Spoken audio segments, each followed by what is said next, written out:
300 tahun sejak lahirnya Islam, kaum muslimin betul-betul telah membuat pencapaian yang luar biasa. Selama masa itu, Islam tersebar dengan sangat pesat, mulai dari Timur Tengah, Afrika Utara, Persia, bahkan mereka berhasil mencapai batas wilayah kekuasaan Prancis sampai ke India. Saat perluasan wilayah Islam terhenti pada masa Daulah Abbasiyah, kemajuan difokuskan pada pengembangan ilmu pengetahuan. Tidak ada yang mampu menyaingi perkembangan ilmu pengetahuan Muslim kala itu. Bahkan, bukan cuma dari sekedar sains, kaum muslimin juga menjadi umat yang terkaya pada masanya. Dan kota Baghdad menjadi pusat dari segala kemajuan itu, baik dari segi politik maupun kekuatan ekonomi dunia. Dengan hubungan baik dengan negeri Cina, tidak ada yang mampu meragukan bahwa dengan kekuatan militer, kemajuan ilmu pengetahuan, serta kekayaan yang melimpah, Islam betul-betul ditakdirkan untuk menguasai dunia. Namun, takdir tidak berkata demikian. Tahun 900 menandai awal dari kemunduran kaum muslimin. Sejak abad ke-10 hingga 13, kaum muslimin betul-betul selalu menjadi sasaran perang, mulai dari kaum Syiah, tentara salib Eropa, dan bahkan bangsa Mongol semuanya silih berganti mengancam wilayah kekuasaan kaum muslimin.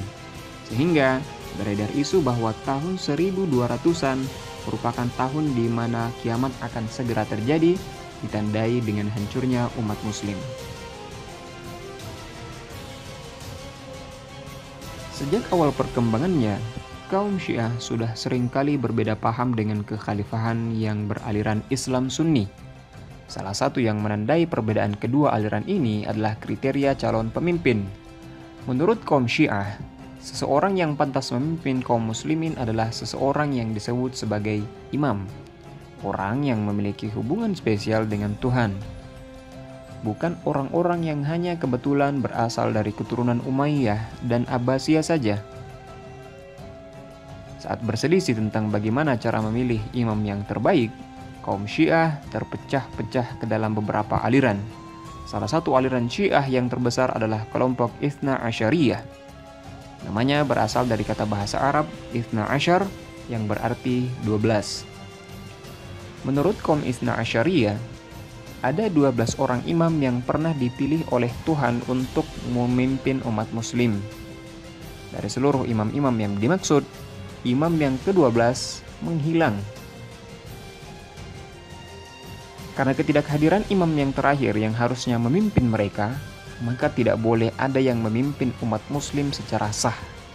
Bagi mereka, cara terbaik adalah dengan sabar menanti hingga imam terakhir yang dimaksud telah datang kembali dan memimpin kaum muslimin pada akhir zaman.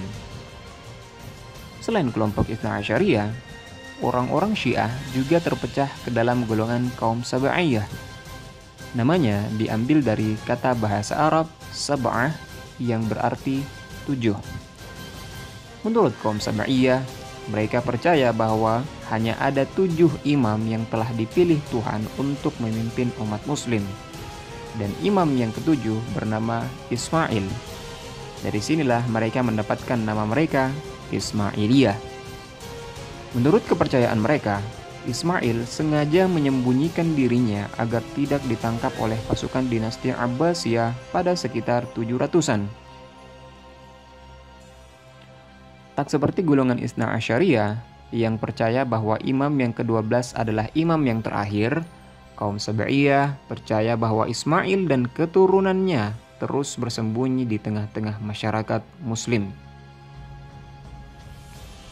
Namun, fakta tentang kehidupan Ismail sang imam ini, atau apa betul dia benar-benar ada, sangat sulit untuk dibuktikan sejarah.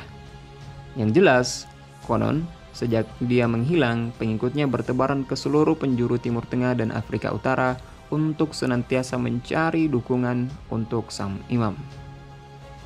Khalifah dinasti Abbasiyah yang berkuasa ketiga itu secara diam-diam mengupayakan menghabisi kelompok tersebut agar tidak menjadi ancaman yang serius. Namun, upaya itu hanya mengakibatkan kelompok Ismailiyah semakin bersembunyi di bawah tanah, jauh dari cengkeraman pasukan Abbasiyah.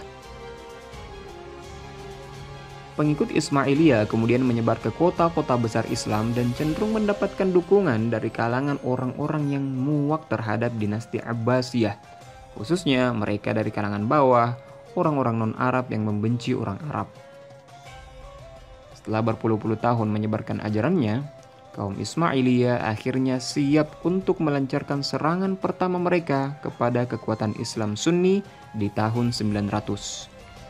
Kaum Ismailiyah berhasil mengumpulkan pasukan yang dikenal dengan kaum Qaramita dan mampu mengancam kekuatan Abbasiyah. Dan betul saja, tahun 903 akhirnya kaum Qaramita melancarkan serangan kejutan ke Suriah dan berhasil menguasai kota Damaskus. Namun, kemenangan mereka tidak berlangsung lama. 2 tahun setelah itu, kekuatan pasukan Abbasiyah berhasil mengusir mereka kembali ke Gurun Arab.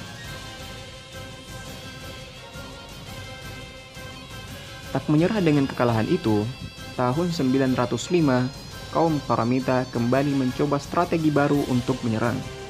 Kali ini, mereka tidak memilih menaklukkan kota-kota besar. Kali ini, mereka memilih melancarkan teror kepada dinasti Abbasiyah dari wilayah kekuasaan mereka di Bahrain. Salah satu teror itu terjadi pada tahun 906 di mana mereka membantai setidaknya 20.000 jemaah haji yang hendak berangkat haji ke kota Mekah. Dan di saat yang bersamaan, kota Basra di Irak berhasil dikuasai oleh kaum Qaramita. Puncak serangan mereka terjadi pada tahun 928 saat mereka menyerang kota Mekah, membantai penduduk kota Mekah, dan mencuri batu Hajar Aswad dari Ka'bah dan membawanya kabur ke Bahrain dan disimpan di sana selama 24 tahun lamanya. Meskipun mengaku bagian dari Islam, di Bahrain, pusat kekuatan golongan Ismailiyah, tidak memiliki satu bangunan masjid pun. Bahkan tak satu pun di antara mereka yang melaksanakan sholat. Kaum Qaramita juga menolak Makkah sebagai kota suci dan mencap jamaah haji sebagai orang-orang yang anti-Islam. Tak heran mengapa kaum muslimin tidak pernah mengakui kelompok Qaramita ini sebagai bagian dari Islam. Tapi, meskipun gerakan teror yang terus mereka gencarkan, kaum Qaramita tidak pernah menjadi ancaman bagi pemerintahan pusat dinasti Abbasiyah. Aliran dan pemahaman mereka yang terlalu keras membuat mereka sulit mendapatkan pengikut yang banyak.